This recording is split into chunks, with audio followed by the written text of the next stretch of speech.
समन्त चक्रवालेषु अत्रा गच्छन्तु देवता सद्धम्मं मुनिराजस् सुनन्तु सग्गमक्खदं धम्मश्रवण कालो अयं भदन्ता धम्मश्रवण कालो अयं भदन्ता धम्मश्रवण कालो अयं भदन्ता। साधु साधु साधु। नमो तस् भगवतो अरहतो सम्मा सम्बुद्दस्स नमो तस् भगवतो अरहतो सम्मा सम्बुद्दस्स नमो तस् भगवतो अरहतो सम्मा सम्बुद्दस्स। साधु साधु साधु। अत्तिकायोति वा पनस्स सति पच्चुपट्टिता होति यावदेव ज्ञानमत्ताय पतिस्सति मत्ताय अनिश्चितो च विहरति न च किंचि लोके उपादीयति इति। सदा बुद्धि संपन्न पिन्नत्नि නිවන් මාර්ග ධර්ම දේශනා මාලාව සකස් වෙන්නේ අපි ඉගෙන ගන්න කරුණු අපේ ජීවිතයට ප්‍රායෝගිකව භාවිතා කිරීම සඳහා අපේ ජීවිතයට එකතු කර ගැනීම සඳහා අවශ්‍ය කරන වැඩපිළිවෙල සාකච්ඡා කරන්නයි. ඒ මොකද නිවන් මාර්ග කියන්නේ ආර්ය අෂ්ටාංගික මාර්ගයයි. ආර්ය අෂ්ටාංගික මාර්ගය ගැන බුදුරජාණන් වහන්සේ දේශනා කරේ භාවිතා කරන්න කියලායි. ඒ කියන්නේ ඒක පාවිච්චි කරන්න ඕන දෙයක්. පාවිච්චි නොකර පාවිච්චි කරන්න ඕන දේ පාවිච්චි නොකර ළඟ තබා ගැනීමෙන් ඒ පාවිච්චි කිරීමෙන් ලැබෙන ප්‍රතිඵලය ලබා ගන්න බෑ. ආර්ය අෂ්ටාංගික මාර්ගය භාවිතා කිරීමෙන් අපිට කෙලෙස් නැති කරගන්න පුළුවන්. එතකොට භාවිතයට ගන්නේ නැතුව අපි ඒක දැනගෙන කතා කර කර විතරක් හිටියට හරියන්නේ නැහැ.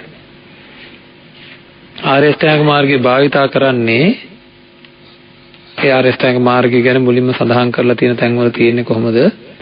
ලෝකෙට පළවෙනි වතාවටම ආර්ය අෂ්ටාංගික මාර්ගය හෙළි වුණේ ධම්සක්පවත්තන සූත්‍රයෙන්. මෙතන බුදුරජාණන් වහන්සේ දේශනා කරන්නේ චක්කුකරණී, ඥානකරණී, උපසමාය, අභිඥාය, සම්බෝධාය, නිබ්බානාය සංවත්තති කියලායි. චක්කුසේ ඇති කරන, නුවණැස ඇති කරන කියන අර්ථයෙන්. චක්කුකරණී, ඥානකරණී, නුවණ ඇති කරන, ඥානය ඇති කරන, ඇති කරන නම් ඉතින් තියෙන ඥානය වෙන්න දෙයක් නැහැ නේද? එහෙනම් නැති නුවණ ඇති කරන. අද අපිට අපේ ජීවිතය ගැන මේ පංච උපාදානස්කන්ධය ගැන නැති නුවණ ඇති කරන මාර්ගයයි ආර්ය අෂ්ටාංගික මාර්ගය. ඒකෙන්ද ඒක භාවිතා කරන්න ඕන එකක්. ඒකින්ද අපි ප්‍රායෝගික පැත්තක් සාකච්ඡා කරන්න ඕනේ. අපි මේ දවස්වල සාකච්ඡා කරමින් ඉන්නේ සතර කමඨහන පිළිබඳවයි. සතර කමඨහන කියන්නේ බුද්ධානුස්සතිය, මෙත්තානුස්සතිය, අසුභානුස්සතිය, මරණානුස්සතිය කියලා කියන භාවනා හතරටයි. මේ භාවනා හතරට කියනවා චතුරාර්යක භාවනා කියලා.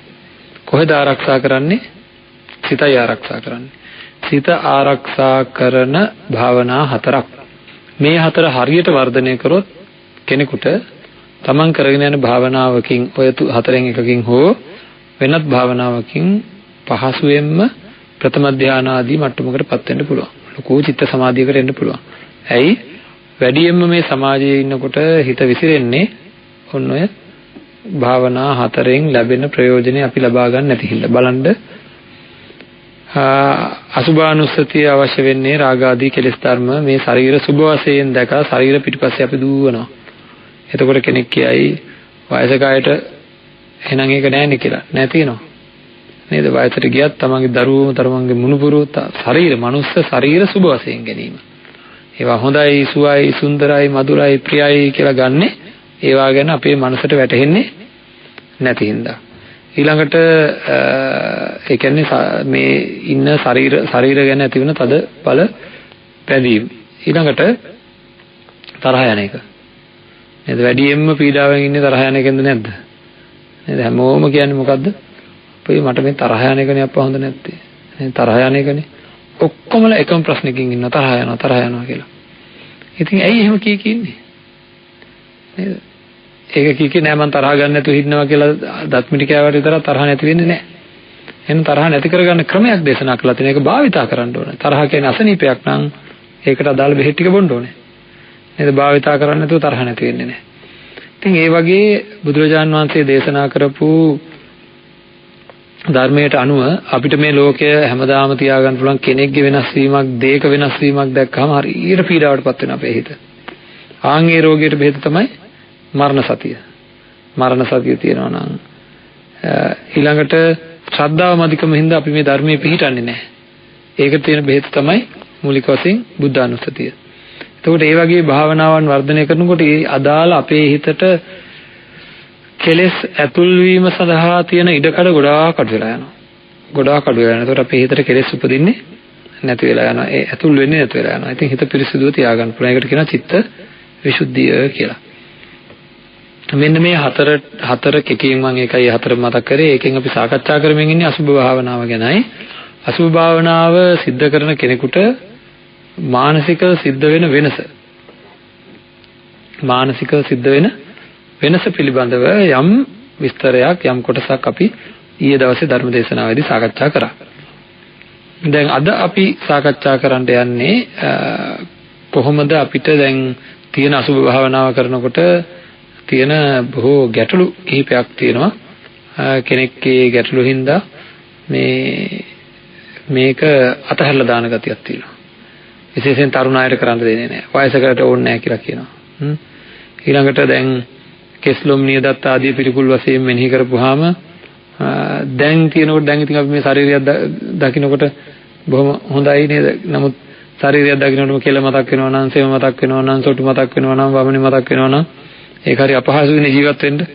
ලෝකේ ජීවත් වෙන අයට මේක හරියන්නේ නැද්ද කියලා හිතෙනවා. ඒ වගේ නොයේකුත් විෂම වූ මත තියෙනවා මේවා දිහා පිටින් ඉඳන් බැලීම නිසා. ඊළඟට මේක නිවන් දකින්න පුළුවන් එකක් නෙවෙයිද කියලා කියන සමහර ලාවට.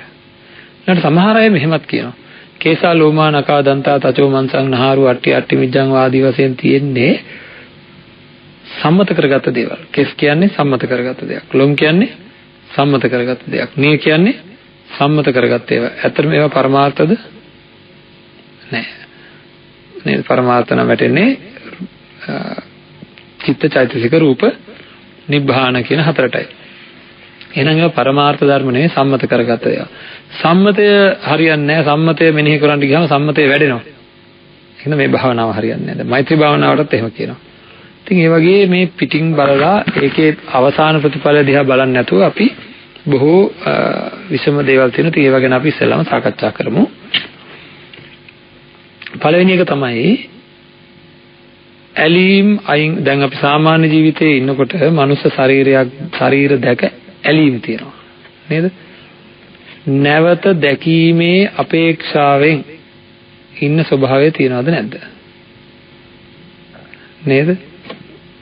නැවත දැකීම විතරක් නෙවෙයි ශරීර දැකීමේ අවශ්‍යතාවය වලින් ඉන්නවද නැද්ද? අපිටත් තියෙන ශරීරයක්, Tamanටත් තියෙන ශරීරයක්. ඒ වුණාට මේක මහා පුදුම විකාරය කියන්නේ. මේ ශරීර දැකීමේ අවශ්‍යතාවයකින් උදේ ඉඳන් හැන්ද වෙනකන් ඉන්නවා. නේද?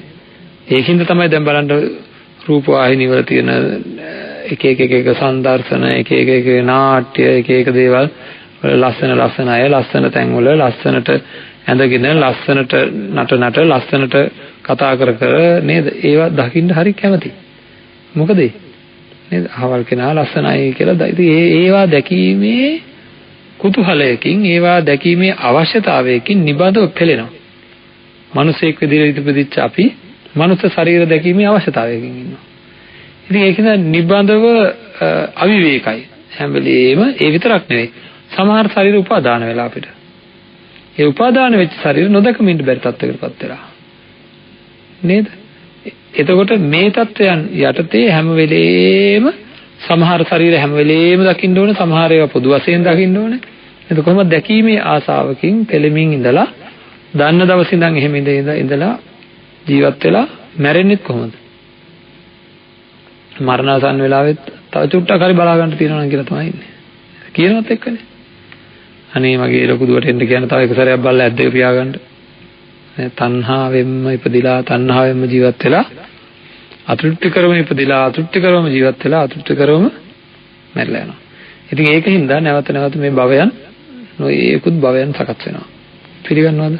නේද? ඒක එහෙමයි. ඉතින් මෙන්න මේ தත්වයන් වලින් අත මිදෙන්න තමයි මේ ක්‍රමානුකූලව අපේ හිත මේ ශරීර වලට තියෙන මේ ගැති ගතිය අයින් කරන්ඩ තමයි මේ භාවනාවල් වලින් යහපතක් වෙන්නේ. ඉතින් පැහැදිලිවම ඉස්සරහා ශරීරය දැකලා කෙස්ලොම් නියදත් සම්මස්නහර ඇට මිදුළු ආදී ගැන ඉස්සෙල්ලම පේන්න තියෙන කෙස්ලොම් නියදත් කෙස්ලොම් නියදත් සම් කියලා මේ පේන්න තියෙන දේ විතරක් අරමුණු වෙන අපිට භාවනාව වර්ධනය කරගන්න කෙනෙකුට අපි ඊයේ සාකච්ඡා කරා දැන් මගේ දිහා බලපුවම හැමනේ පේන්නේ නේද? ඒතර කොණ්ඩේ තිබුණා නම් කෙස් පේනවා නේද? ලොම් නිය දත් ඔය ටිකනේ පේන්නේ නේද? ඔය ටික තමයි අල්ලන් ඉන්නේ. හරිද? නමුත් අපි ඊයේ සාකච්ඡා කරා මේ බලපුවම දැන් අර අට්ටික සංඥාව වඩන කෙනෙකුට මෙහෙම බලනකොට ඇට සැකිලි දක්වාම සිත යනවා. හරි අසුභ භාවනාව වඩන කෙනෙකුට මෙහෙම කෙනෙක් දිහා බලනකොට හොඳට වර්ධනය කරා නම් මස් දක්වා හිත යනවා. ලේ දක්වා හිත යනවා. මෙතන ලේ මස් නහර ඇට මිදුළු ඒ වයින් පිරිච්ච ශරීරයක් කියලා නිබඳව අරමුණු වෙනවා ශරීරයක් දකිද්දි. නිබඳව අරමුණු වෙනවා. ඉතින් අපි ඊයේ දවසේ ධර්ම දේශනාවේදී ඒක ඔප්පු කරලා පෙන්නුවා. දැන් අපිට ඕනනම් බලාගත්ත හැකි එහෙම එකක්. මේ නේද මොකක් හරි පෙට්ටියක දාලා තියෙන ඍජුපොම් පෙට්ටියක දාලා තියෙන බත් ගෙඩියක් මතක් කරන්න කිව්වොත් ඊයේ අපි සාකච්ඡා කරපු උදාහරණ එහෙම එකක්. ඍජුපොම් පෙට්ටියක දාලා තියෙන බත් ගෙඩියක් මතක් කරන්න කිව්වොත් මොනවද මතක් වෙන්නේ? බත් වෑංජන ඒ වගේ ඒවා නේද? ඒ කියන්නේ ඍජුපොම් මතක් වෙන්නේ නේද? මතක් වෙන්නේ ඇතුලේ තියෙන ඒවා. කකුලේ මාපට කිල්ල මතක් කරන්න කිව්වොත් මතක් වෙන්නේ හමයි නියයි විතරයි. ඒ කියන්නේ පිට තියෙන ඒවා. ඉතින් අන්න ඒ දෙක මාරු කරන්න පුළුවන්. ඒක කොහොමද කරන්නේ කියලා අපි සාකච්ඡා කරා ඊයේ මොකද වෙන්නේ කියලා. ඉතින් ඒ වගේ අපිට මනුස්ස ශරීරයක් දැක්කහම ඒ තියෙන ලේ, සෙම, සොටු ආදී මස් දක්වාම මෙහෙම බලනකොට මෙතන ඇට සැකිල්ලක් තියෙනවා කියලා අඩුම තරමේ. අපේ අය ඇට සැකිල්ලක් තියෙනවා කියලා දැනගත්තට තමන්ගේ මේ තියෙන ඇට සැකිල්ලක් සහිත මස් සහිත ලේ සහිත ශරීරයක් මේ එහාට මෙහාට දුවනවාය මේවා මේ අත් කටුය මේවා කකුල් කටුය මේවා ඉල ඇටය මේවා කොඳු ඇටය කියලා මතක් වෙන්නේ නැති. කසේරුකාවේ හැඩය තමන්ගේ පිටේ තියෙනවා කියලා මතක් වෙන්නේ නැතුවම ජීවත් වෙලා මතක් වෙන්නේ නැතුව මැරලා යන පිරිසක් ඉන්නවා. හරිද? ඉතින් අන්න ඒ தත්ත්වයෙන් අත මිදලා අපි මේක සකස් කරගන්න ඕනේ. දැන් එහෙම සකස් කරගන්න ඒවා පිළිබඳ මෙනෙහි කරන්න ඕනේ විදිහ තමයි මේ කමඨහන තියෙන්නේ කෙස්ලොම් නියදත් සම්මස්නහර ඇට මිදුළු ආදී වර්ණ සටහන් ගන්ධ ආශ්‍රය කරලා තියෙන තැන් සහ තියෙන තැන වශයෙන් මෙනෙහි කරමින් මේකෙන් අපිට අරමුණු වෙනකොට මිනිස්සෙක්ගේ මෙහෙම ශරීරයක් අරමුණු වෙනකොට එහි හැමට යටින් තියෙන අභ්‍යන්තරයේ අරමුණු වෙන විදිහට සහ හැම අරමුණු උනත් එය සුවයි සුන්දරයි මధుරයි ප්‍රියයි නෙවෙයි ඒක පිළිකුල් සහගත දෙයක් කියලා අරමුණු වෙන විදිහට අපි කොයි විදිහටද ඒක බහුලව භාවිතා කරන්නේ කියලා ඊයේ දවසේ ධර්ම දේශනාවෙන් සාකච්ඡා කරා. හතර එහෙම අරමුණු වෙන්න හදාගන්න පුළුවන් මේක. හරි. නමුත් දැන් තියෙන ප්‍රශ්නේ ඒක නෙවෙයි. එහෙම හදාගත්තොත් පාරේ යන්න ගියාම කරදරද? ඒ දැන් බලපුවම අඩුම ගන්න සතුටක් උපදින්නේ. එහෙම යනකොට පාරේ යනකොට කවුරු හරි කෙනෙක් දැක්කහම නේද කෙනෙක් අහයි මට වමනේයි නේ. ඇයි ඔක්කොම නේද කියලා මතක් වෙනවා සෙම මතක් වෙනවා සොටු මතක් වෙනවා මේක මහා කරදරයක් නේ හිටිය විදිහ හොඳයිනේ කියලා. ඇත්තටම එහෙම ගැටීමක් ඇති වෙයිද? කලින් ඇලීමක් ඇති වුණා. ඇලීම අයින් වෙනවා කියන එක ඇත්තයි. අනුන්ගේ ශරීර ගැන තිබුණ ඇලීම අපි ප්‍රබලව මේ කමඨහන වර්ධනය කරපුවාම ඇලීම නැති වෙලා යනවා. ඒක පැහැදිලි හොඳටම නේද? ඇයි හොඳයි කියලා හිතාගෙන හිටියව පිරික්සලා බලනකොට නරකයි. දැන් මේ වෙලාව ඉස්සෙල්ලාම කතා කරගන්න තියෙන්නේ ගැටීම අයින් කරගන්නේ කොහොමද? බුදුරජාණන් වහන්සේ දේශනා කරේ තමන්ගේ සහ අනුන්ගේ වශයෙන් ශරීර මෙනෙහි කරන්න කියලා. ඉස්සෙල්ලාම අපි මේ කමඨහනේ මෙනෙහි කරේ තමන්ගේ වශයෙන්. මගේ දත්, මගේ කෙස්, මගේ හැම, මගේ කටුව ඔය විදිහට මෙනෙහි කරේ. හරි? අන්න එහෙම මෙනෙහි කරපුවාම මෙනෙහි කරලා ඒවා පිළිකුල් කියලා දැනුණාට පස්සේ තමයි අනුන් ගැන මෙනෙහි කරන්න ගත්තේ. දැන් අනුන් ගැන මෙනෙහි කරන්න ගියාම අනුන් ගැන තිබ්බ ඇලීම් ටික අඩු වෙනවා. ඒ අන්ත ධර්මයේ තියෙන්නේ ආතාපි සම්පජානව සතිමා විනේ ලෝකේ අවිජ්ජා දොමනසං. ඇලෙන්නෙත් නැතුව, ගැටෙන්නෙත් නැතුව මේ ඒ කායානුපස්සීව වාසය කරන්න කියලා. දැන් ගැටෙන්නේ නැති එක හොයාගන්නයි ඕන. මේ බලන්න ගැටෙන්නේ නැති විදිහ හැදෙන හැටි. නොගැටෙන හිතක් සකස් වෙන හැටි අපිට තේරුම් ගන්න පුළුවන්. මම යනවා බස් එකක යන්න. හිතමුකෝ කෙනෙක් බස් එකක ගමන් කරනවා. ළඟ ඉන්න කෙනා ගැස්සිලා වමනේ දානවා. හරි. දැන් දිගටම වයා වමනේ දානවා. වමනේ දානකොට මොකද වෙන්නේ? සැරයි නේද? වමනේ සැර ගඳ ඒ වගේ දේවල් තියෙනවා නේද? දැන් එහෙම දැක්කහම ඒකත් එක්ක අපිට ගැටෙනවා. ඒ කියන්නේ අප්‍රසන්නකමක් ඇති වෙනවා. දිගටම තිබ්බොත් මොකද වෙන්නේ? දිගට මේ අප්‍රසන්නකම එන්න එන්න වැඩි වෙන තත්ත්වයට තිබ්බොත් අර වමනේ ගොඩ අයින් කරන්නෙත් නැහැ මොකක්වත් නැහැ. එහෙම තිබ්බොත් අපිට මොකද වෙන්නේ? ටිකක් වෙලා ගිහිල්ලා අපිටත් වමනේ යනවා නේද? අන්න බලන්න. මොකද ඒ උනේ? ඊටාම අප්‍රසන්නයි දුගඳයි පිළිකුලයි කියලා යමක් දැකලා ඒ જાතියම එකක් තමන්ගේම කටෙන් එළියට ඇවිල්ලා නේද? එහෙනම් මේ දැනුත් ඊටාම පිළිකුල් සහගත වමනේ ගොඩක් ඔතන තියෙනවද නැද්ද? නේද? ඔය ශරීරාස්සේ තියෙනවද නැද්ද? තියෙනවා. අන්න ඒක මට දැනෙනවනම් ලෝකෙහි සියලු දෙනාට පිළිකුල් මටත් පිළිකුල් ඊටාම දුගඳ සැර ඊටාම අප්‍රසන්න වමනේ ගොඩක් මෙතන තියෙනවා. එහෙනම් මගේ ශරීරයේ වමනේ වලින් අපි වමනේ කියන්නේ නොදිරෝපු ආහාර. නොදිරෝපු ආහාරයේ මේ ශරීරයේ තියෙනවා ඊටාම පිළිකුල් විදිහට. අන්න ඒක මට දැනෙනවා නම් එහා පැත්තේ තියෙන ඒවත් එක ගැටෙයිද? නේද? මේක ඊටා සුපිරිසුදු දෙයක් මේක රත්තරන් වලින් හැදිච්ච එකක් එහා පැත්තේ තමයි පිළිකුල් වගේ අදහසින් තමයි අපි ඉන්නේ. නේද? එතකොට මෙතන තියෙන සෙමසොටු කෙල ආදී වගේමයි එහා පැත්තේ තියෙන එක. ඒක සංසන්දනාත්මකව මට තේරෙනවා නම් දෙපැත්තම එකයි කියලා මට හැඟීමක් තියෙනවා නම් එහා පැත්ත එකත් එක්ක ගැටෙන්නේ නැහැ. හිතේ ගැටීමක් ඇති වෙන්නේ නැහැ. අන්න එහෙමයි අසුභ භාවනාවේදී අර සෙම කෙල සොටු ආදී අරමුණු වුණාට අනිත් අයගේ හිතේ ගැටීමක් ඇති වෙන්නේ නැහැ. අරමුණු වෙන එක ඇත්ත. අරමුණු වීමෙන් වෙන්නේ ඇලීමයි වෙන එක. මේ හැම විනිවිද පොඩ්ඩක් අරමුණු වෙච්ච ගමන් ඔක්කොම ඉවරයි. අපිට වෙලා තියෙන්නේ මේ හැම විනිවිද යන්න බැරිකමයි තියෙන පළවෙනිය. හැම තුට්ටක් විනිවිද ගියා නම් ඔක්කොම ඉවරයි. ඊ타ත්ම පිළිකුල් බව කෙනෙකුට අරමුණු වෙනවා. එතකොට තමන්ගේ වශයෙන් මෙනෙහි කරපු හින්දා ගැටීමයින් වෙනවා. අනුන්ගේ වශයෙන් මෙනෙහි කරන හින්දා ඇලීමයින් වෙනවා. එතකොට මනුස්ස ශරීරයක් ගැන තියෙන ඇලීම් ගැටීම් දෙක අයින් වෙලා කායානුපස්සීව වාසය කරනවා කියලා කියන්නේ ඇලෙන්නෙත් නැතුව ගැටෙන්නෙත් නැතුව ඒ හැඟීමෙන් කෙනෙක්ගේ ජීවිතය අරගෙන යන එකයි. හරිද?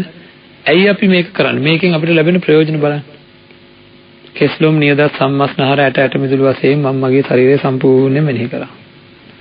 දැන් මට මේ ශරීරය ගැන එහෙම මෙනෙහි කරපුවාම අපි ඊයේ සාකච්ඡා කරා අත ගැන මෙනෙහි කරනකොට අතේ හැම විතර නෙවෙයි අතේ මස් අරමුණු වෙනවා, ලේ අරමුණු වෙනවා. මේ ශරීරයේම ලේ මස් නහර ඇට මිදුළු ආදී මතක් කරන දණිහ මතක් කරනකොට ඒක දණිහ ඇතුළ කොහොම මතක් වෙන්න කෙන්ඩා කලවා මතක් කරනකොට අත්තට ඉලයට මතක් කරනකොට ඒ ශරීරයේ කොටස් Tamanට අරමුණු වෙනවා දැන් වගේ නෙවෙයි. එහෙම අරමුණු වෙන ගානට මේක සකස් කරගන්නවා. අන්න එහෙම සකස් කරගත්තට පස්සේ කෙනෙකුට අලුතෙන් දෙයක් දැන් අපි මේ ශරීර දැකලා සුවයි සුන්දරයි මధుරයි කියලා අරගෙන නැවත නැවත හැරිලා බලපෙකේ මොකද උනේ කියලා බලන්න. හරිද? කවුරු හරි කෙනෙක් හින්දා පීඩාවක් එනවනම් මේ කාලේ ගැන හිතන්න වර්තමානයේ දරුවෙක් හින්දා හරි ස්වාමියා භාර්යාව හින්දා හරි ආදරය කරන කෙනෙක් හින්දා හරි මේ කාලේ පීඩාවක් එනවනම් ආන්ගේ පීඩාව ආරම්භ උනේ දැක්කට පස්සේ ඉස්සෙල්ලාම දැක්ක දවසට ඉස්සෙල්ලා ඒ පීඩා මාත්‍රයක්වත් තිබ්බද? අද කවුරු හරි හින්දා දුකක් විඳිනවා නම් ඒ තැනැත්තා හෝ තැනැත්තිය ජීවිතේ පළවෙනි වතාවට දැකපු දවසට ඉස්සෙල්ලා පීඩා මාත්‍රයක්වත් තිබ්බද? එහෙනම් මේ පීඩාව හැදලා තින්නේ කවදායින් පස්සේද? අරමුණු වුණාට පස්සේ. අරමුණු වෙච්ච හැම එකකින්දම පීඩාව ඇති වුණාද? නෑ. අරමුණු වෙච්ච සමහර රූප සුවයි සුන්දරයි මధుරයි ප්‍රියයි කියලා දැනුණා මට. දැනিলা මම මොකද කරේ? හැරි බැලුවා. නේද? හැරි බලමින් මොකද්ද කරගත්තේ? සතුටු වුණා. ආන් ඒක වහ කෑවා වාගේ. සතුටු වුණා, ඇලුනා, ග්‍රහණය කරගත්තා. සතුටු වුණා, ඇලුනා. එහෙමයි. ඒ විදිහට සමහර රූප අපිට මේ වෙනකොට ග්‍රහණය වෙලා. අන්නේ ග්‍රහණය වෙච්ච රූප නැතුව බැරි වෙලා. කියන්නේ හරි අපූර්වට කියනවා. ඒක දවසක්වත් දකින්න නැතුව ඉන්න බෑ කියනවා. නේද? දවසක් දකින්න නැතුව ඉන්න බෑ කියනවා. ඉතින් අන්න එහෙම වුණාට පස්සේ දකින්න නැතුව ඉන්න බෑ කියන අය කියන්නේ ඇයි දැක්කේ නැත්තම් පිච්චෙන හින්දා. දරුවෙක් හරි මුණුපුරෙක් හරි. හරිද? ඕන දෙයක් එහෙම තමයි. මේවා කියනකොට අපි පිළිගන්න කැමති නෑ. පිළිගන්නවා. මං කිව්වොත් එහෙම ආයෙන ඒක අයින් කරන්න ලෑස්ති වෙන්න. තව ටිකක් ඉන්නවා ඔය. තව ටිකක් ඉන්නවා. ඉතින් දිගටම තව ටිකක් ඉන්නවා තමයි. අහන්නකො දැන් අපි කට්ටිය එකතු කරගෙන 40 අයගෙන් આવුවොත් කියන 45 විතර අයින් කරනවා. 45 අය આવුවොත් එහෙම ඔව් තව ටිකක් ඉඳලා 50 විතර අයින් කරනවා. නේද? 50 අය හිතන්නේ 60 70 ඔය විදිහට 85 කෙනකින් ඇහුවත් මොකද කියන්නේ? තව ටිකක් දවසක් ඉඳලා නේද? ඉතින් මේකද මේවා අයින් කරන්න අපේ හිත කැමති නෑ. කැමති නැත්තේ ඒ වෙලාවේ තියෙන උපාදානෙ හින්දා. දන්නවද මේකට හරි අපූර්ව කාරණාවක් බුදුරජාණන් වහන්සේ දේශනා කරනවා. තණ්හාව අයින් කරන්න ලේසි නැත්තේ. තණ්හාව කෙරෙහි තියෙන තණ්හාව හින්දා කියලා. තණ්හාව අයින් වෙනකොටත් කැමති නෑ. තණ්හාව අයින් වෙනකොට අපි කැමති නෑ. ඒක තණ්හාව උපදින තැන් 10ක් දේශනා කරා. දේශනාවේ අපි පස්සේ සතිපට්ඨාන දේශනාව සතිපට්ඨාන කොටස සාකච්ඡා කරනකොට ඒවා සාකච්ඡා කරනවා. තණ්හාව උපදින තැන් 10ක් දේශනා කරපු තැන එකක් තමයි තණ්හාව. තණ්හාව කෙරෙහි තණ්හාව උපදින බව. ඉතින් ඒකින්ද මේ ශරීර ගැන යථාභූත తত্ত্বය දැනට අපිට තියෙන ඒ උපාදානයේ වෙච්ච විදිහ තමයි දැකලා සතුටු වුණා, ඇලුනා, ග්‍රහණය වුණා. දැන් මං අහන්නේ මනුස්ස රූපයක් දැක සතුටු වීම කරේ මමද? මගේ වැඩක්ද ඒක? මගේ වැඩ නම් මම දැනගෙන කරනවා. අම්මට උදේ කියලා අඬනවා මේ මම අද මනුස්ස රූප දැකලා සතුටු වෙනවා ඕන. අද මං මේ වැඩේ කරනවා. මන්ද කරේ. ඒක කරාද වුණාද? ඒක වුණා. නේද? ඒක වුණා. ඒක අපේ సంతానගත වෙන දෙයක්. ඒක අපේ సంతాනයේ ස්වභාවය. හරිද? බලන්න ඕනෝකයි මේ වෙනස් කරන්න බුදුරජාණන් වහන්සේ. සතුටු වීම වෙනුවට දැක්කහම කලකිරීමක් ඇති වෙන විදිහට හිත සකස් කරනවා. ඇලීම කියන එක මං කරන එකක් නෙවෙයි, ඒක සිද්ධ වෙන දෙයක්. ඒකට ඇලීම වෙනුවට නොඇලීම ඇති කරන විදිහට මේ කමඨානේ අපේ හිත සකස් කරනවා. ඊළඟට ග්‍රහණය කරගන්නවනේ සමහර දේවල් අල්ලගෙන මේවා මගේ කියලා ග්‍රහණය කරගන්නවනේ.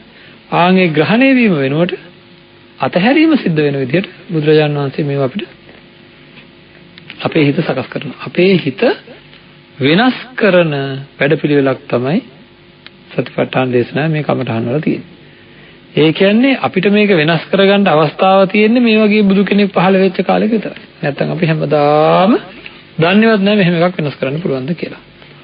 ඉතින් එතකොට අන්න ඒ සතුටු වීම වෙනුවට කලකිරීමත්, ඇලීම වෙනුවට නොඇලීමත්, අල්ලා ගැනීම වෙනුවට අතහැරීමත් කියන විදිහට අපේ හිත සකස් කරගන්න අසුබ කමඨහනේ පුළුවන්කමක් තියෙනවා මනුෂ්‍ය ශරීරය ගැන.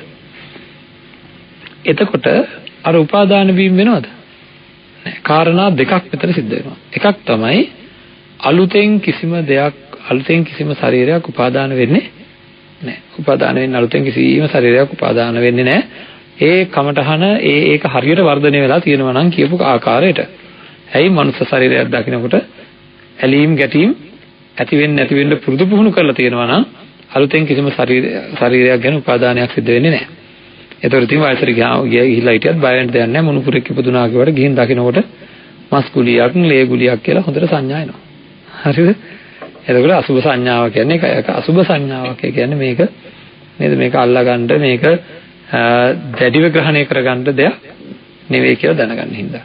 ඒතර අලුතෙන් කිසිම දෙයක් උපාදානය වෙන්නේ නැහැ විතරක් නෙවෙයි තියෙන උපාදානත් මොකද වෙන්නේ? ක්‍රමානුකූලව තණ්හාවෙන්, දෘෂ්ටියෙන්, මාන්නෙන් හඟින්නේ නැති හින්දා. අර විදිහට තියෙනකොට දැන් අපි සාමාන්‍යයෙන් ඉන්නකොට අපි කැමති අය ගැන තණ්හාවෙන්මයි හිතන්නේ. නේද? මගේම කියන දෘෂ්ටියෙන්මයි හිතන්නේ. නේද? මටම ලැබිච්ච මගේම කොටසක් කියන මාන්නෙන්මයි හිතන්නේ. ඒ කියන්නේ මිම්මකින්මයි වටින දෙයක් විදිහට මිම්මකින්මයි බලන්නේ. අන්න ඒ තණ්හා දෘෂ්ටි මාන්න කියන ඒවා ඇති වෙන්නේ නැහැ ඔය සිහිය පිහිට තියාගෙන ඉන්නවනම්. මෙන්න මේ පිළිකුල් බව පිළිබඳව අපි සිහිය උපදවා ගන්නවා ඉස්සෙල්ලාම අපිට මේක දැනගත්තාම උපදින නුවණ දැනගත්තාම අපිට නුවණක් උපදිනවා. ඒ ඉපදිච්ච නුවණ ගැන නැවත අපි මෙනෙහි කරනකොට අපිට සිහියක් උපදිනවා. මෙන්න මේ ශරීරය ගැන අසිහියෙන් හිටිය කෙනාට දැන් අපි අසිහියෙන් ඉන්නේ ශරීරය ගැන මේවා සුවයි සුන්දරයි මధుරයි ප්‍රියයි කියලා සතුටු වෙනවා කියන්නේ අසිහියෙන් ඉන්නේ. අන්නේ අසිහියෙන් ඉන්න කෙනාට සිහියක් උපදිනවා.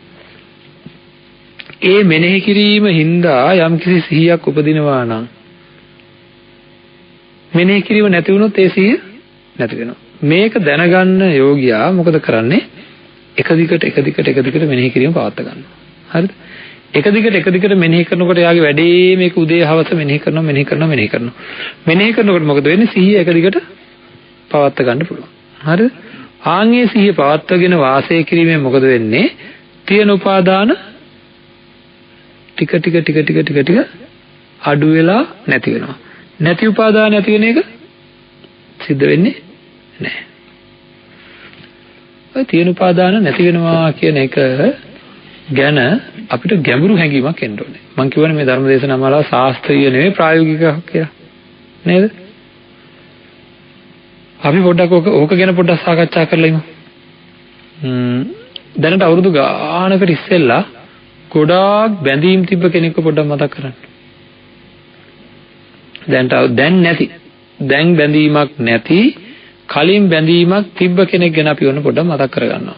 එතකොට ඒ කාලෙට හිත අරන් ගිහලා බලන්න හොඳට කල්පනා කරලා. කොච්චරනම් මම බලාපොරොත්තුෙන් හිටියද නේද?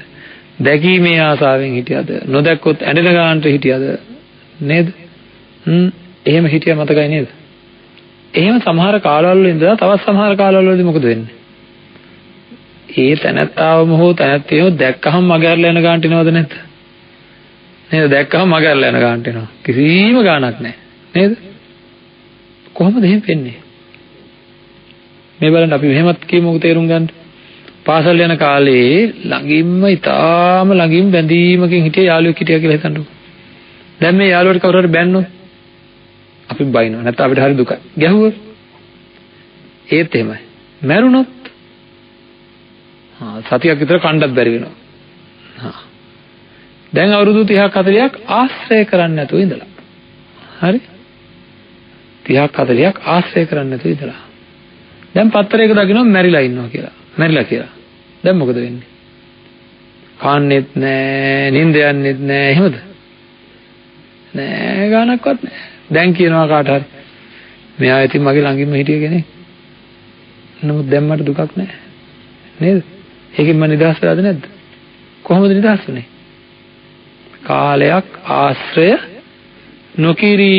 කාලයක් ආශ්‍රය නොකිරීම. දැන් ඒක භෞතික වශයෙන් ආශ්‍රය කරන්න උනේ නැත්තේ. ඈත පළාත් වල හිටි නේද? නමුත් භෞතික වශයෙන් ආශ්‍රය කරන්නේ නැතුව ඉන්නකොට මානසික වශයෙන් හිතෙන් ආශ්‍රය කෙරෙන්නේ නැති වෙනවා ටික. දැන් මේ ධර්මය තුල තියෙන්නේ කොහොමද? මනසින්ම ආශ්‍රය කෙරෙන්නේ නැති තත්යකට. අසුභ වශයෙන් තමන්ගේ සිහිය පිහිටවා ගත්තාද? ඒ පිහිටවා ගන්න ඒ සිහිය මතුවෙන්න මොහොතකට ඉස්සෙල්ලා තණ්හාවෙන් මේ රූපයමයි හොඳ මේකමයි මේ මෙච්චර රූපයක් කොහෙන්ද මේ කියලා උපාදාන වෙච්ච රූප ගැන එහෙම නෙතෙන්නේ. මේ තමයි ලෝකේ තියෙන උපාදානේ හරි පුදුම වැඩි. හතරස් ඒවා රවුම් වෙලා පේනවා, රවුම් ඒවා හතරස් වෙලා පේනවා එහෙමයි. හරි කැත දේවල් ලස්සන වෙලා පේනවා.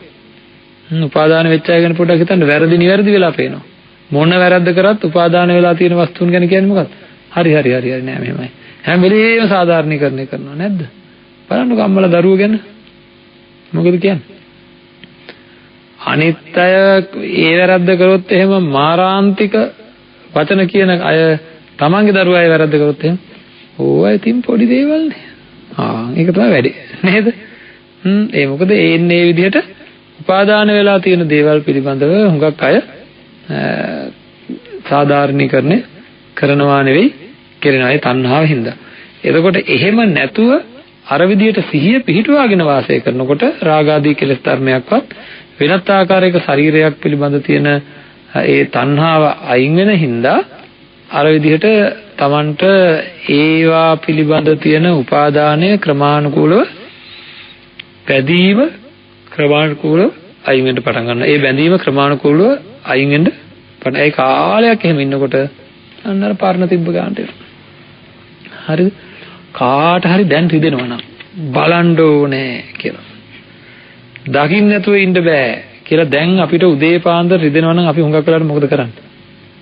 මේ කිලෝ 80ක් උස්සගෙන ආමාරුවෙන් හරි කොරෑ නෑන නේද? කොහොම හරි ගිහින් බලා ගන්නවා. හරි මොඩයි අපි. නේද?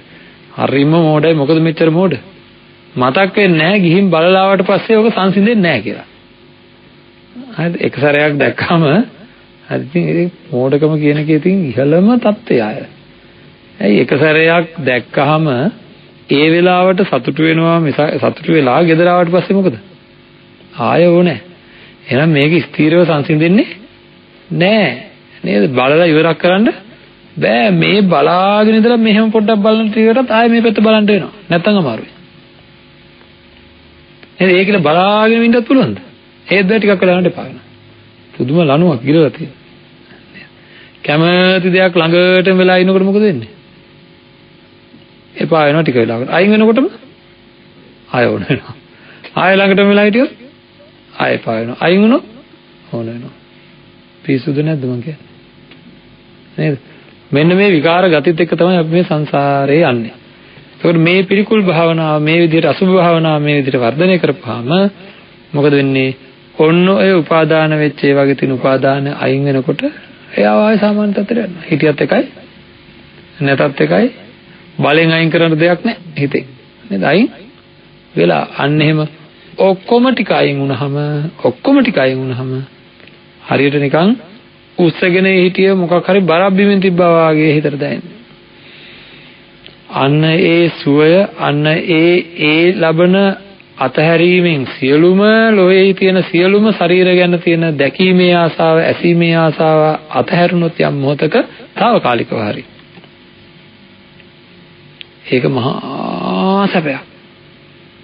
මහා සුවයක්. ඉතින් බොහෝ දෙනෙකුට ඒක අත්විඳ ගන්න හම්බෙන්නේ නැහැ මේ ජීවිතේ. මේ ජීවිතේ ඒක අත්විඳින්න හම්බෙන්නේ නැහැ. ඇයි? මෑරෙනකම්ම එක රූපයක් ගැන මෙනෙහි කර ඉන්නවා. ඒ මෙනෙහි කරන රූපෙත් වයසට යනවා බලාගෙන ඉද්දි. ඉතින් හැම රැලි වැටෙනවා. ගඳ ගන්නවා ඒත් ඒක වෙන මෙනෙහි කර ඉන්නවා. හෙල්ලෙන්නවත් බෑ එතනින්. ඊට පස්සේ එක්කෙනෙක් මරණයට පස්සේ අනිත් එක්කෙනා ටික දවසකින්ම මැරලා යනවා. නේද? ඉතින් මේකට නෙවෙයි ජීවිතේ අපිට මේ ජීවිතේ ලැබිලා තියෙන මේකට නෙවෙයි. ඒකද ඒව හරියන්නේ නැහැ. ඒව දැන් ධර්මය තුල ඉන්නවා නම් බෞද්ධ නම් මේ ධර්මය හදාරනවා නම් ඒව හරියන්නේ නැහැ කියලා පටන් ගන්න ඕනේ. ඒක කොහෙද? ඒ කියන්නේ දමල ගහලා දුවන්න කියලාද කියන්නේ? නෑ එහෙම නෙවෙයි. උපාදානයෙන් තොරව තමන්ගේ කටයුතු ටික කරගෙන යන්න පුළුවන් මානසික ශක්තිය වර්ධනය කරගන්න ඕනේ. ඒක තමයි අපි ලබන්න තියෙන වටිනම අවස්ථාවක් මේ ගැන තමයි මේ කියන්නේ. හිත නිදහස් කරන්න අනිත් අයගේ ශරීර වලින් නිදහස් කරන වැඩ පිළිවෙල. හරිද? මොකද්ද මේ වැඩේ කියලා හිතන්න. මොකද්ද මේ වැඩේ? දැන් කොච්චර කල්ද? කවදාද ඉවර වෙන්නේ? නෑ ඉවර වෙන්නේ නෑ ඉවර කරන්න ඕනේ. එහෙනම් ඔන්න ඔය විදිහට අපි මෙනෙහි කරමින් මේක දැනගෙන ඔය විදිහට ඒ තියෙන උපාදාන අයින් වෙන විදිහට සිහිය ඇති කරගත්ත සිහිය පිහිටුවා ගන්න ඕනේ. දැන් මොකද්ද? කෙස්ලොම් නියද සම්මස්නහරයට ඇට මිදුළු ආදී ගැන හොඳට මෙනෙහි කරලා අවශ්‍ය වෙන සිහිය උපදවා ගන්නවා. ඊට පස්සේ ඒ සිහිය පවත්වා ගන්න ඕනේ. ආන්ගේ පවත්වා ගන්න එකට කියනවා සතිපට්ඨානය කියලා. හරිද? ආන්ගේ සිහිය පවත්වා ගැනීම තමයි ශෝක පරිදේව දුක්ඛ දෝමනස අයින් කරන නිවන් උපදවා ගන්න හිතට පුළුවන් වෙන වැඩ පිළිවෙල තමයි සිහිය පවත්වා ගැනීම. ඉතින් ඔය ටික දැනගෙන අපි මේ ශරීර ගැන අද තියෙන මේ රිදෙන ගතිය Tamanට දැනෙනකොට මේ එකක් දකින්න නැතුව මට රිදෙනවා කියලා දැනනකොට ඒ වෙලාවෙම තේරුම් ගන්න ඕන මම මේක රිදෙන්නේ නැති තත්ත්වයටපත් කරන්න ඕනේ. නැතුව ගිහින් බලලා එන එක නෙවෙයි. ගිහින් බලලා සංසෝ ගන්න එක නෙවෙයි. රිදෙන්නේ නැති තත්ත්වයටපත් කරන්න ඕනේ. රිදෙන්නේ නැති තත්ත්වයටපත් කරන්න ඕනේ. කොච්චරනම් කැමති දේවල් තිබුණාද අතීතයේ දැන් හුඟක් දේවල් පිළිබඳ කැමැත්ත නැහැ. දැන් පුංචි කාලේ තිබ්බ කැමැත්තවල් නැහැ. තරුණ කාලේ තිබ්බ කැමැත්තවල් දැන් නැහැ. නේද? එහෙනම් කැමැත්ත අයින් කරන්න පුළුවන්. නමුත් ඒවා වෙනුවට වෙන දේවල් වගේ ඇවිල්ලා තියෙන්නේ. කවදා හරි අලුතෙන් එන්න දෙන්නෙත් නැතුව තියෙන ඒවත් අයින් කරගත්තොත් මේ ප්‍රශ්නේ සම්පූර්ණයෙන්ම විසඳෙනවා. එතකොට ලෝකේ කැමැත්ත නැහැ. ඒක තමයි කියන්නේ තියෙන උපාදාන අයින් කරගන්න අලුත් උපාදාන ඇති වෙන්න දෙන්නේ නැතුව සිත රැක ගන්නවා කියන්නේ ඒක. හරිද? එතකොට සිත රැක ගන්නවා කියන්නේ එහෙමයි. එහෙමනම් අපි බලන්න ඕනේ මේ කාරණාව දිහා ඊටාම විවෘතව බලලා තමන්ම ගැඹුරු ඇඟීමක් ඇති කරගන්න ඕනේ මේකෙන් මට මගේ මේ විසිරෙන හිත සම්පූර්ණ කරගන්න පුළුවන්. ඊළඟට බලන්න මේ සමාජයේ අපි ප්‍රායෝගිකව හිතලා බලමු. හරියට අසුබ භාවනාවන්ට ලංකාවේ වැඩිපුරම කරන භාවනාව තමයි නේද? මෛත්‍රී භාවනාව සහ ඉස්සරින්දම අසුබ භාවනාව නේද? මේකේ ප්‍රතිඵල තියෙනවද කියලා පොඩ්ඩක් බලන්න. අසුබ භාවනාව කරන ඇත්තන්ට කුලමල ભેද තියෙන්න පුළුවන්ද? ભેදයන් තියෙන්න දෙයක් නැහැ. ඇයි? කේස් ලොම් නිය දත් සම්මස් නහර ඇට මිදුළු ආදී වශයෙන් මෙනෙහි කරා නම් යමෙක් එහා පැත්ත මෙහා පැත්ත ඉති අජත්තං වා බහිද්ධාවා කියලා මෙනෙහි කරනකොට ওই පැත්තයි මේ පැත්තයි සමානයි. ඒ සමාන බව අත්විඳනනම් යමෙක් එහෙනම් අහවල් කුලය මෙයා මේ කුලය මෙයා අහවල් ජාතිය මෙයා මේ ජාතිය කියලා වෙන් කරන හැඟීමක් පහත් කරන හැඟීමක් පහත් කොට දකින්න හැඟීමක් තියෙන්න පුළුවන්ද? බෑ. එහෙනම් බලා ගන්න. වැඩියෙන්ම භාවනා කරන අපේ වැඩිහිටි අය තරුණ අයට වැඩිය නේද? මනුස්ස ශරීර බෙදාවෙන් කරන්න දඟලනවද නැද්ද? තාමත් කුලමලනුව බෙදන්න හදනවද නැද්ද? බලන්නකෝ නැද්ද කියලා බලන්නකෝ විවාහයක් එහෙම යෝජනා කරලා බලන්නකෝ පොඩ්ඩක් ගෙදර කවුද වැඩියෙන්ම ඔය ඇදගන්නේ කියලා නේද? තරුණ අම්මයි තාත්තයි නෙවෙයි නේද? අම්මගේ අම්මයි අම්මගේ තාත්තයි නේද? ඒ પરම්පරාව තමයි ඔක ඇදගන්නේ වැඩියෙන්ම භාවනා කරන කට්ටිය. එහෙනම් මේ භාවනාව කෙරිලා නෑ. කෙරෙන්නේ නෑ. ඒ මොකක්වත් ඉතුරු වෙන්න විදිහක් නෑ. ඒකින්ද අපි ඊටා ප්‍රායෝගිකව අපිට තියෙන මේ අපහසුකම් අයින් වුණේ නැත්තම් භාවනාව වර්ධනය වෙලා නැති බව තේරෙන්න ඕනේ. ශරීර පිළිබඳ තියෙන ගැටීම් ඇලීම් අයින් වෙලා නැත්තම් වෙල්ල නැති බව තේරෙන්න ඕනේ. ඉතින් ඕක වර්ධනය කරගෙන ඒ වර්ධනය කරගන්නකොට ඇති වෙච්ච සිහිය පවත්වාගෙන වාසය කරන්න ඕන මූලික වශයෙන් චිත්ත විසුද්ධියක් ඇති කර ගැනීම සඳහා. ඒක අපි හොඳටම මතක තියාගන්න ඕනේ. මොකද අපේ ඉදිරියේ ඇතිවෙන නුවණ සඳහා ඉදිරියේ ඇතිවෙන සිහිය සඳහා නුවණ සඳහා අපිට මේ දැන් පහළ වෙන සිහිය නුවණ ඕන වෙනවා. ඕක ඔය විදිහට වර්ධනය කරගෙන ඉදිරියට ගන්නකොට ක්‍රමානුකූලව තමන්ගේ සහ අනුන්ගේ වශයෙන් තමන්ගේ ශරීරයේ පිළිකුල්ය අනුන්ගේ ශරීරයේ පිළිකුල්ය කියලා අපි ඊයේ සාකච්ඡා කරපු විදිහට දෙපැත්තම පිළිකුල්ය කියලා එක හැඟීමකට ආවට පස්සේ මේ ඔක්කොම මෙනෙහි කිරීම හින්දා එක එක ඒවා පිළිකුල් වශයෙන් මෙනෙහි කිරීම හින්දා අන්තිමට වෙන්නේ මොකද්ද? එක හැඟීමක් උපදිනවා අපිට. මොකද්ද? මගේ මේ ශරීරය සම්පූර්ණ ශරීරය පිළිකුල්ය කියලා හැඟීමක් උපදිනවා. ඒක මම ඊයේත් මතක් කරේ කොයි වගේද? බලකුණක් දැක්කහම එකපාරට මේ බලකුණ පිළිකුල් කියලා හිතෙනවා මිසක් හැඟීමක් මිසක් වචනෙන්වත් අපි කියනවාද මේ බලකුණ පිළිකුල් කියලා? හිතෙන් වචනෙන්වත් කියනවා. හිතෙන් මේක පිළිකුල්, මේකේ නහය පිළිකුල්, මේකේ කන පිළිකුල් නෑ. ඒ මොකක් පිළිකුල් කියන වචනේවත් නෑ. හැබැයි හැඟීමක් තියෙනවා. අන්න ඒ වගේ මේවා දෝෂ සහිතව ඉපදිච්ච ඒවාය, එහා පැත්තේ ඒවා දෝෂ සහිතව ඉපදිච්ච ඒවාය, මේවා පිළිකුල් දේවල් වලින් හැදිච්ච එකම જાතියේ ශරීරය කියලා ඔක්කොම එක සමාන විදිහට Tamanට දැනෙන්න පටන් ගන්නවා. එහා පැත්ත මෙහා පැත්ත මේ ඔක්කොම මනුස්ස ශරීර නානා ප්‍රකාරස්ස අසුචිනෝ එක එක අසුචි වලින් හැදිච්ච දේවල් වගේක් එහාට මෙහාට දුවනවා කියලා එක හැඟීමකට එන්න පුළුවන්. හරිද? එක හැඟීමකට එන්න පුළුවන්. ඒක එක හැඟීමක්. ආන්ගේ හැඟීම උපදවා ගන්න තමයි ඔය කරන මෙනෙහි කිරීම ඔක්කොම කරන්නේ. ඔන්න ඔය වගේ හැඟීමකට ආපුවම අපේ හිත විසිරෙන ගතිය වැඩිද අඩුද? හැමතැනම විසිරිච්ච තිබ්බ හිත ඒ විසිරෙන එක හොඳටම අඩු වෙලා නැවත මෙනෙහි කරනකොට දැන් අපි හිතමුකෝ ඔය හැඟීම උපදවා ගන්න අපිට මුලදී සතියක් ගියා, සතියකට සැරයක් විතර තමයි ඉපදුනේ. හරි කරගෙන යනකොට තව හොඳට මේක පුරුදු පුහුණු කරොත් දවසකට සැරයක් උපදින එකක් නැද්ද? තව හොඳට පුරුදු කරොත් පැයකට සැරයක් උපදින එකක් නැද්ද? නේද? පුරුදු කරන්න උපදින්න ගත වෙන කාලය අඩු වෙනවා නේද? අන්තිමට මේක වැඩියෙන් එක දිගට පුරුදු කරොත් එහෙම මොකද වෙන්නේ? එක දිගට ඔය හැඟීම අපේ හිත තුළ නැగిලා එන මට්ටමකට ගන්න පුළුවන්. එතකොට කියනවා ඒකත්වයකටපත් වුණා. ඒකාග්‍රතාවයකටපත් වුණා කියලා. අන්න ඒ ඒකාග්‍ර හිත තමයි අපිට ඒ ඒකාග්‍රතාවය ඇති වුණාට පස්සේ තමයි අජ්ජත්තිකව බාහිරව අජ්ජත් බහිද්ධාවා කියන එහා පැත්ත මෙහා පැත්ත සමානාත්මතාවයේ හැඟීමකින් ඒකාග්‍රතාවයකට අපේ හිතපත් කරගත්තම අසුභ භාවනාවකින් අන්න ඊට පස්සේ බුදුරජාණන් වහන්සේ දේශනා කරනවා සමුදය ධම්මානුපස්සීවා වය ධම්මානුපස්සීවා සමුදය වය ධම්මානුපස්සීවා ඇතිවීම නැතිවීම කෙරෙහි හිත යොදවන්න කියලා. ඇතිවීම නැතිවීම කෙරෙහි හිත යොදවන්න. ඊට පස්සේ තමයි අනිත් මේ ඇතිවීම නැතිවීම තේරුම් ගත්තාම තමයි අපිට පුළුවන්කම තියෙන්නේ ඒක තුලින් අනිත්‍ය දුක්ඛ අනාත්ම ලක්ෂණත්වය මතු කරගන්න. ඒ කියන්නේ මේ බලන්න ඒකාග්‍ර හිතක් ඇති කරගත්තාම තමයි අපිට මේ ශරීරයේ ඇතිවීම නැතිවීම ප්‍රකට කරගන්න පුළුවන් වෙන්නේ.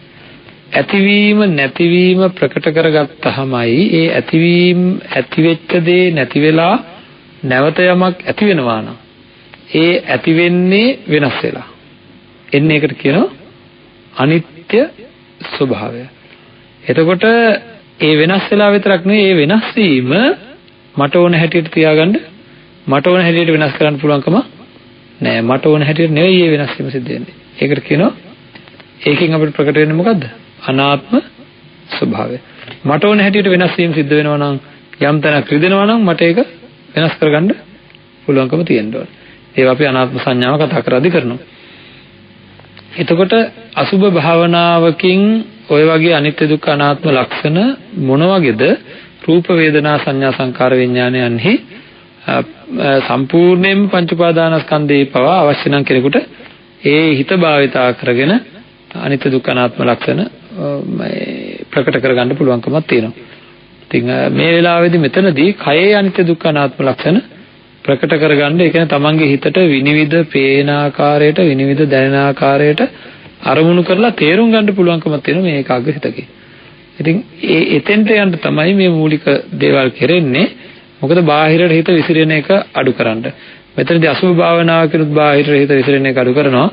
ඊට කලින් අපි සාකච්ඡා කරා මරණ සතිය. දැන් අපි ඊට පස්සේ සාකච්ඡා කරන් තියෙනවා බුද්ධානුස්සතිය සහ මෛත්‍රී භාවනාව පිළිබඳ. අන්න ඒ හතරම වර්ධනය කරගෙන චිත්ත ඒකාග්‍රතාවයක් ඇති කරගත්තාම ඊට පස්සේ මේ එක භාවනාවකින් හෝ නැත්නම් වෙනත් භාවනාවකින් හෝ Tamanට අවශ්‍ය කරන ඉලක්කයට යන්න පුළුවන්කම තියෙනවා. ඉතින් ඒකින්ද ධර්මයේ තුල පැහැදිලිවම කළ යුත්තේ තියෙනවා. ඒ ගැන හිමින් ගවේෂණය කරන්න ඕනේ. අපි වෙනත් දේවල් විතරක් කර ඉඳලා හරියන්නේ නැහැ. මල් පූජා කිරීම විතරක්, පහන් පූජා කිරීම විතරක් එහෙම නැතුව ඒවා කරන ගමන් අපි බෞද්ධයෙක් විදිහට අපේ සිත වෙනස් කරන්න පුළුවන් ධර්මතාවය මට ලැබිලා තියෙනවා කියලා අන්න එතෙන්ටයි අපි යන්න ඕනේ. එහෙම වුණොත් අපිට ස්ථිර සංසීමකටපත් වෙන්න පුළුවන්. එවැනි උතුම් තත්යකට අන් අයටපත් වෙන්න උදව් උපකාර කරපු මේ පිරිස ධර්ම දානමය පුණ්‍ය කර්මයක් සිදු කළා. අපි තනියම බණ අහන්නේ නැතුව අපි එකතු වෙලා මුළු ලෝකෙ වෙන්න බෞද්ධයන්ට බණක් අහන්න පුළුවන් විදිහට අපි කටයුතු සම්පාදනය කළ දෙමු කියලා ඉතාම සත්භාවයෙන් අන් අයගේ යහපත සඳහා පිළිපන් මේ පිරිසට ඒ උතුම් ධර්ම දානමය පුණ්‍ය කර්මයේ හේතුවෙන් Tamanට උතුම් අවබෝධය ඇති වෙන්න අවශ්‍ය කරන ශක්තිය ධෛර්යය වීරිය ලැබේවා කියලා ප්‍රාර්ථනා කරනවා. ආකාසට්ටා චුම්මට්ටා දේවා නාග මහිද්దికා පුඤ්ඤන්තං අනුමෝදිත්වා චිරං රක්ඛන්තු ශාසනං චිරං රක්ඛන්තු දේශනං චිරං රක්ඛන්තු මං පරන්ති.